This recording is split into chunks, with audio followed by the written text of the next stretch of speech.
I was telling the quite unimpressed Nevinsons about my theory. That Thursday night, week before last, when you struck a match and attempted to burn the manuscript, was a very lucky event for Minervuman. There's something in fire that is friendly to Minervuman and inimical to the forces opposed to him. I don't know a thing about spells and incantations and all the rest of it. And it's just sheer guesswork, of course, but that's my feeling. Fire is some sort of counteractive. I suppose it may sound funny, but it looks as if these demon things are allergic to a naked flame.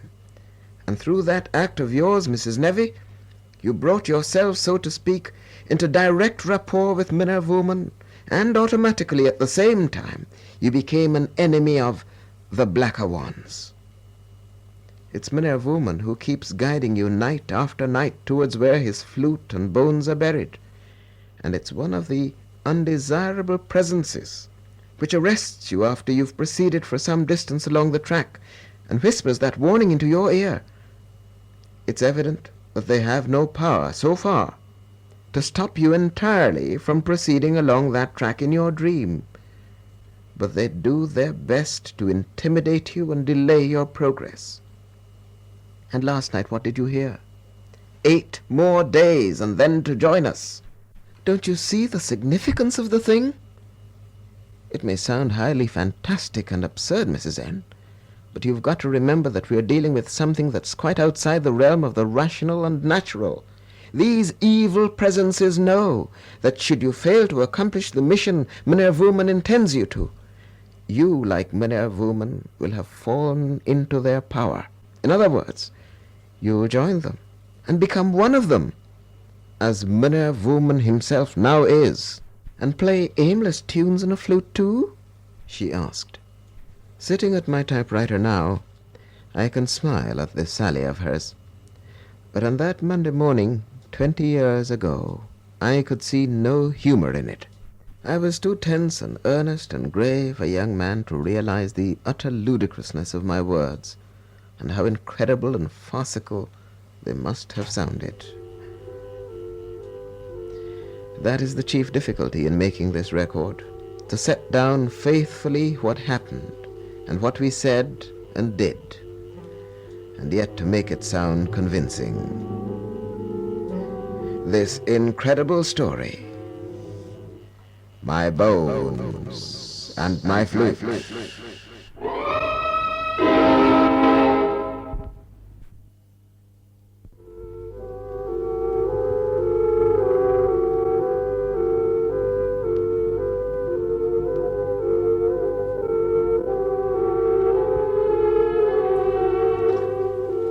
I did not try to scold Mrs. Nevinson for her quip. I simply told her that I meant seriously every word I had uttered. Really, I'm dead serious, Mrs. Nevy, I went on. I've seen more than you and Jessie and Mr. Nevy know about, and I've been thinking it over carefully. I'm not talking idly. You're in grave danger, and so is Jessie. Mr. Nevy's will is strong, and he's been able to resist the evil which has been planning to take possession of him. And I believe he'll succeed in continuing to hold out. But Jessie is a different matter. Her will is much weaker than the will of any of the rest of us, and it has surrendered to the assault made upon it by the black influences that surround us in this place. Don't laugh. It's no laughing matter. Jessie has been invaded. The invasion is not complete yet, but it soon will be. Invasion? It was Jessie who interrupted me.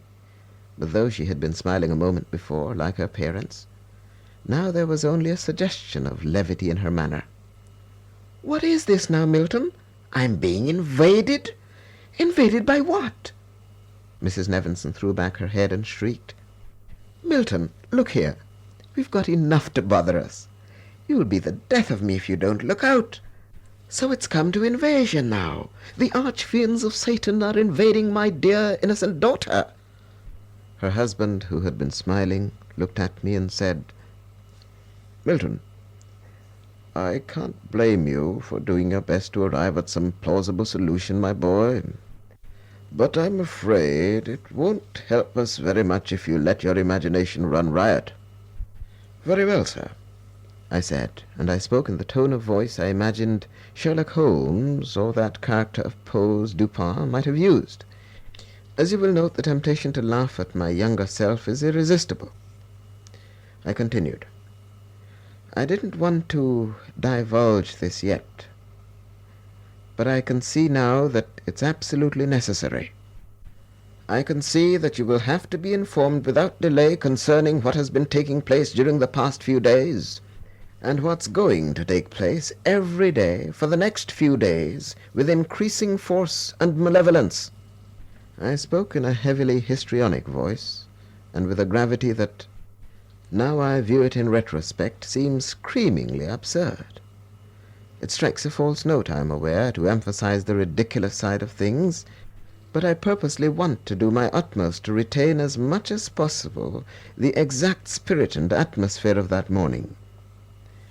When I told them of the transformation that had been taking place in Jessie during the past few days, and of what I had witnessed the night before, their laughter and bantering remarks changed to a shocked dread. They stared at me. They were anxious and credulous now, for they well knew that much as I might concoct theories out of my vivid fancy, I would never invent such incidents as I had just related.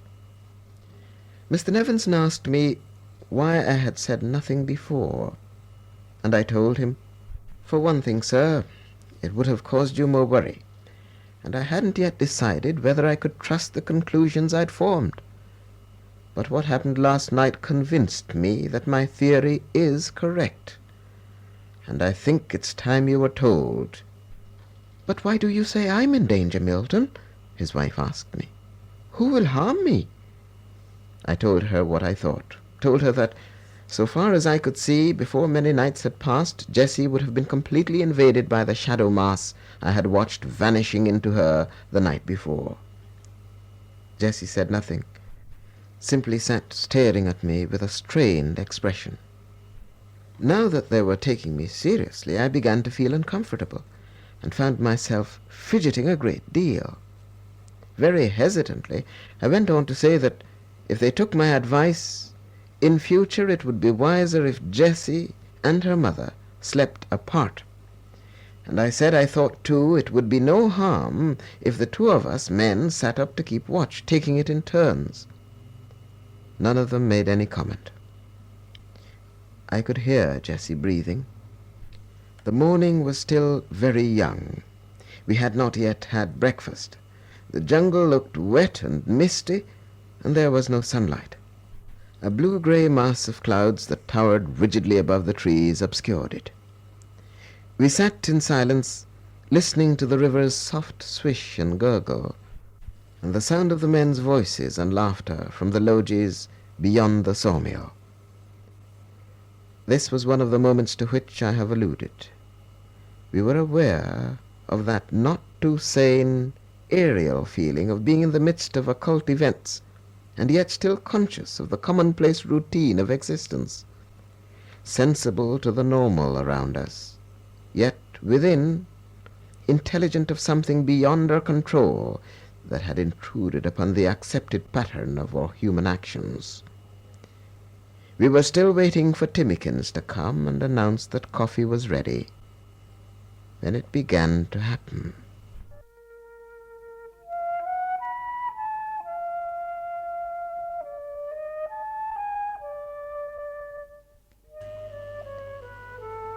The treble notes rose clearly on the morning ear, seeming to me to come from somewhere just beyond the southern veranda.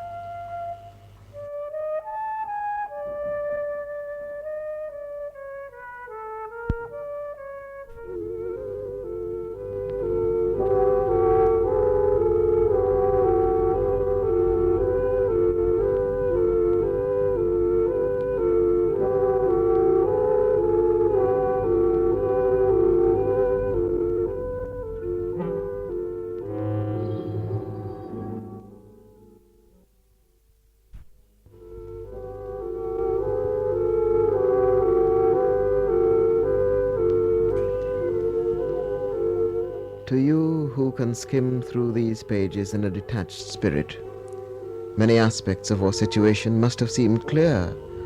That is, of course, viewed on a basis of fantasy, even before the propounding of my theory. For instance, I'm sure that it must have been obvious, at least, that in Mrs. Nevinson's nightly dream progress along that track, there was the possibility, even probability, that we were being shown the way towards the spot where many of Woman's flute and bones lay buried. Unfortunately, however, it was not given to us to view matters in such a dispassionate manner at the time when the events were actually occurring. Even I myself, despite my confident opinions expressed on that Monday morning, found during the days that followed that I was not so sure I might not be mistaken. Why should I necessarily be right? I was no expert on occult matters, as I've already said. And again, as I think I've mentioned too, where could we begin to look for this track? It might have been 2 miles or 20 miles from where we were. It could have been down any of the dozen little creek tributaries. That was why Monday passed, and then Tuesday, and then Wednesday, and still no action had been taken to go in search of Mrs. Nevinson's dream track. The manifestation before breakfast on Monday convinced Mrs. Nevinson that something fearful was taking place in Jessie. Instead of fixing her attention on her husband and Rayburn, she kept her gaze on Jessie, and witnessed with me the fiendish change that took place in the girl. At one point she uttered a cry and pressed her hands to her face, muttering, "My God! My God!"